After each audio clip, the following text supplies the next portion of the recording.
Friends, Andhra kitchen Nirmal అండి. ఇప్పుడు టమాటా రసం అండి. పొయ్యి మీద ఒక ప్యాన్ పెట్టుకుని 1 స్పూన్ ఆయిల్ వేసుకొని 1 టేబుల్ స్పూన్ ఆవాలు 1 టేబుల్ స్పూన్ జీలకర్ర వేసుకోవాలి. ఇప్పుడు వెల్లుల్లి గర్భాలు ఒక 5-6 వేసుకున్నాను.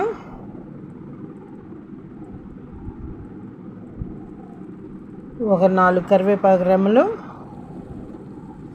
ఇప్పుడు 1 టమాటా, 1 ఆనియన్, ఒక చిన్న నిమ్మకాయ సైజు అంత చింతపండు మిక్సీ పట్టుకుని సరిపోని నీళ్లు పోసుకోవాలి. అందులో మిక్సీ పట్టుకున్నాక పోసుకోవాలి. ఇప్పుడు సరిపోని నీళ్లు పెట్టుకొని టేస్ట్కి సరిపడినంత కల్లుప్పు, రసం పౌడర్ మిక్సీ పట్టుకున్నది ఉంటుంది కదండి, అది 1 టేబుల్ స్పూన్ వేసుకోవాలి. ఇప్పుడు ఇంతేనండి, 2 పొంగులు రానిస్తే సరిపోద్దండి. కొత్తిమీర ఉంటే కొంచెం వేసుకోండి. లైక్ చేయండి, షేర్ చేయండి, సబ్స్క్రైబ్ చేయండి. ఇదే ఫస్ట్ టైం చూసిన వాళ్ళైతే సబ్స్క్రైబ్ మర్చిపోవద్దు.